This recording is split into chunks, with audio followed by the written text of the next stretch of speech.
Back under green, Matt Kenseth is the race leader. Rusty Wallace did not pit. Kenseth used about, 2 turns. Yeah, it didn't take long to get past the 2, so Rusty runs second, and this is the crowd behind him. 16 has a problem. Biffle off the pace. Looks like a flat tire, something. 2 right side tires, guys. 2 right sides.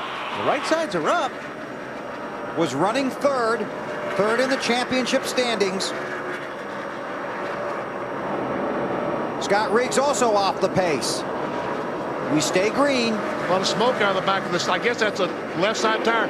Alan? Well, Greg thinks he's got a flat right side tire. They've changed just 2 and sent him out. We'll get a look at him and find out for sure.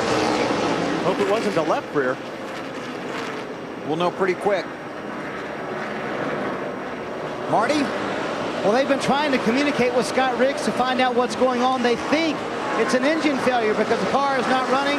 They're going to bring him to pit road, and Riggs just came on the radio. I think, there you hear him. I think I just lost the motor. He brings it slow to the pit road. The engine is not running. It's been a tough night for Ironman Scott Riggs, holding the car in gear with one hand and driving with one hand at Bristol. It is an engine failure straight to the truck. That's Mark Martin in the 6th, and Ryan Newman in the 12th. Mark can't keep the car down and can't get down in there anyway. Well, I think he wanted to get down there, but he wasn't clear, so he slid up the racetrack thinking Newman was there. Jamie McMurray right behind them in the 42. Travis Kvapil was the lucky dog under the last caution. This is back about 10th position. Alan, update on car 16. Yeah, Bill, there it is. If you could see right inside that pin where I'm pointing, cut right front tire for Greg Biffle. Boy, that's tough. Wow, that really is. He had a very good car, and that puts him 29th right now, 1 lap down. And he'd be in position for the dog if the yellow came out. And apparently Greg Biffle is the only car 1 lap down.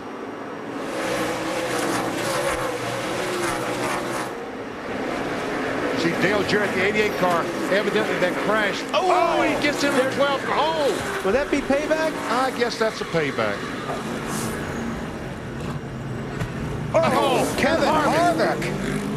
Oh, see, now that's what happens when you pay a guy back sometimes. You take out some other guys that shouldn't be involved in it. 14th in the championship standings. Ryan Newman, hard hit.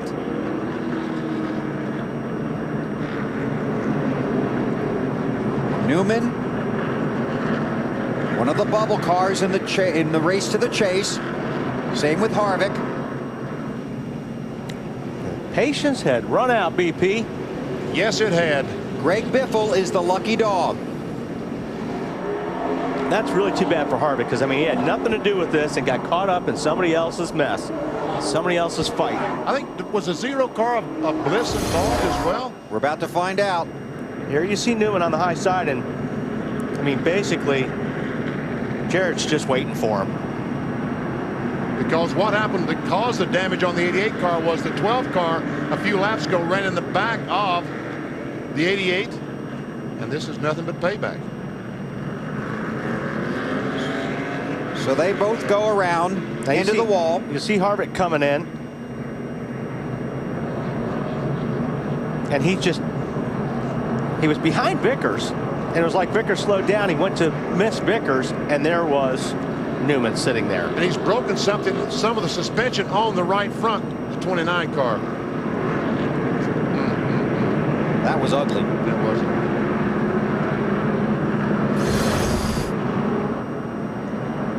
I'd be hot if I was Kevin Harvick right now. And he is hot because that is ridiculous. If you're gonna settle a score, you got to make sure you're going to do it. Well, I mean, you got to make sure you're going to do it. NASCAR won't catch you. For right.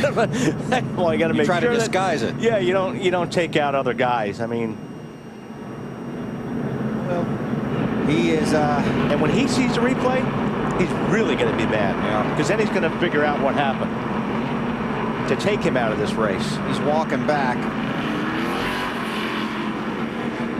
Well, Kevin Harvick back on the pit road. Hey, he's come, Bill. And what happened there? You had such a great car. It wasn't all that good. You know, we made a pretty dumb pit call there and stayed out and got ourselves back in traffic and couldn't get back up there. I thought I had the wreck cleared, and the spotter never said nothing and just ran into the side of the 12. Here's a replay of what happened, Kevin. Kevin, what about the championship? We pretty much shot ourselves in the foot, as usual. All right, Harvick obviously very upset. He's leaving to go to his hauler and didn't have a whole lot to say. Upset about the wreck, though. Right now, 134 points out of 10th, and he's going to lose a lot more. There's Newman being pushed back. He heads behind the wall. Newman on the bubble. He's already fallen to 9th in the championship standings. Kevin Harvick's last DNF, did not finish, was at Atlanta in October of last year. I see that Junior listed as involved in this crash as well.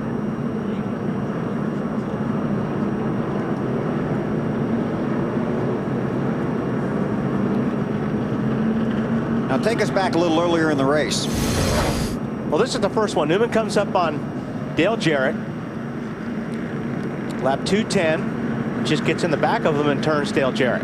Jarrett goes up into the wall. Now, we fast forward.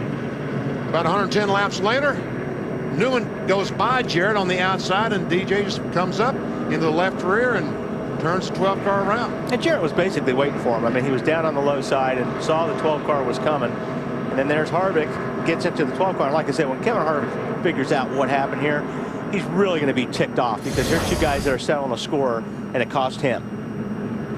Toes knocked way out, Matt. He got caught up in somebody else's disaster. Now let's ride with Kevin Harvick. Outside, spin the Bernie, go low, go low, go low, go low, go low. Good job.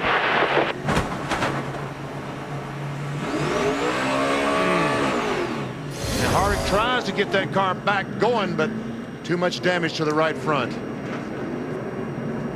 And you're right, when he sees that, not going to be a happy guy. He may leave his trailer and go to other people's. And it won't be for trick-or-treating.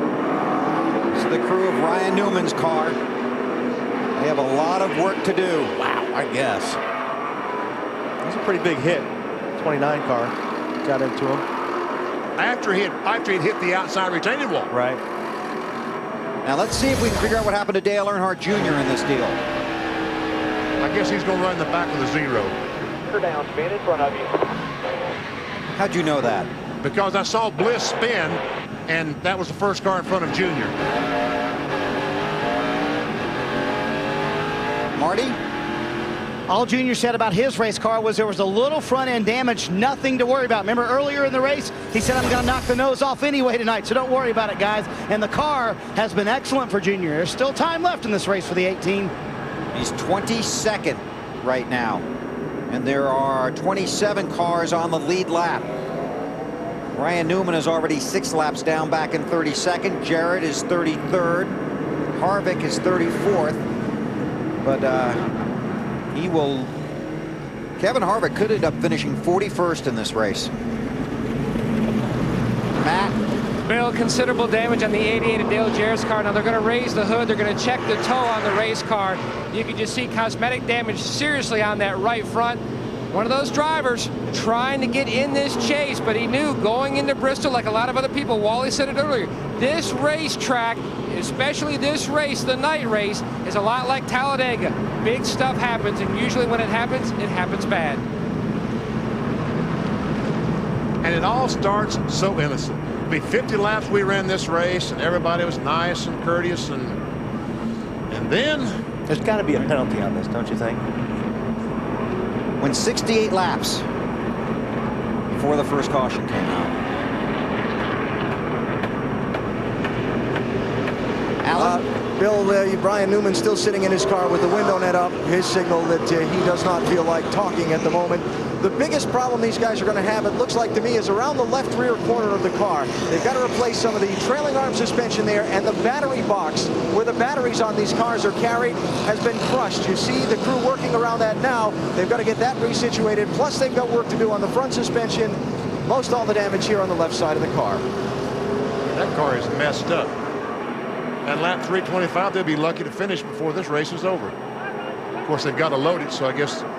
Yeah, they got to work on it anyway, right? But he's got a chance to pass if they get it back out and he can run a handful of laps, he's got a chance of passing.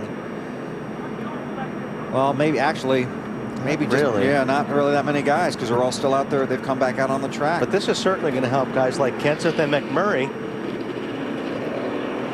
on the point deal. Yes. It's going to tighten up that pivotal position back there in 10th. You look at the championship standings, and we will tell you that word from NASCAR is that when the work is done on the 88 car of Dale Jarrett, he will be held for 2 laps. And when we change this page, you'll see how costly that could be. Kenseth is now just 44 points behind Jamie McMurray in 10th. He has gained 4 positions today. But Dale Jarrett right now 117 out of that 10th position. But if he's held for 2 laps plus the work, he will slide back. Well, he's already down 9 laps. Yeah. So it's not, I mean, there's his trouble right there. He just lost 3 spots. Then you've got Harvick, who drops a spot. Yeah. But Harvick didn't need this. I mean, those guys, Jarrett, Harvick, you know, I think that they're done as far as the chase for the NASCAR Nextel Cup. But Harvick had a decent enough car tonight yes. to at least still, you know, stay within reach. Yeah, I agree. Harvick won both races here in the spring. Now, while you know, we're getting down to 175 laps to go or so, I wonder if some of these front-running cars might not pit now. 4 tires and maybe 2 tires the next time. I don't know if the front guys would be, Pete. Don't you think maybe some of the guys towards the middle of the back would? That's what I'm thinking. Some cars that's running in the back now, like Biffle, who has a good race car and needs to try to do something for strategy. I agree. I think that would be a good move. Field getting the 1 to go. What did the 16 car stop? I see he's last. Yes, a number of cars stopped under this caution, including the 48 car of Jimmy Johnson.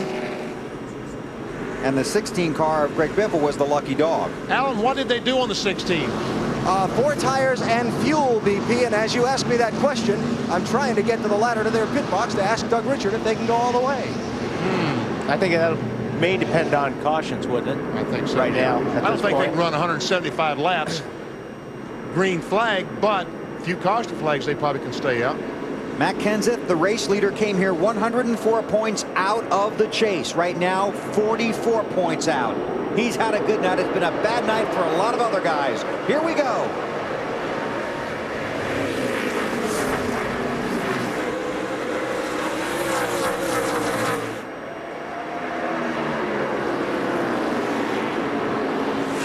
It'll be interesting to see how those 12 laps of caution helped Rusty Wallace, because he did not pit when the rest of the field did under that previous caution flag. Dave? 2 cautions ago, he had a discussion with crew chief Larry Carter, and Larry told him, you know what, if we're going to stay out for track position, let's do it now. That was 2 cautions ago.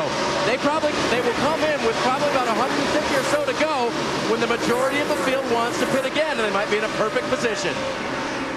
Rusty's 158th short track race. He's now led 97 of those races over 11,000 laps. 9-time winner here at Bristol. This is his last race at this track.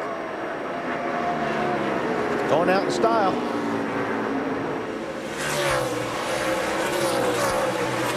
And we talked a little bit about it during qualifying yesterday, but if that 2 car goes to victory lane, it will be a wild night and a long one here in Bristol.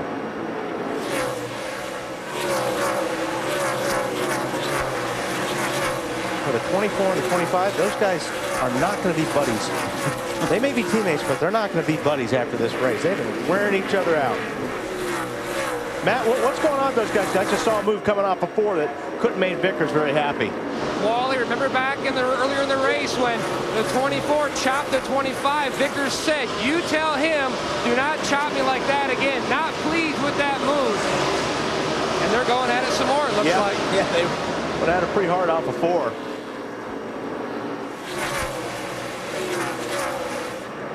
Elliott Sadler inside of Ken Schrader. That's for 7th.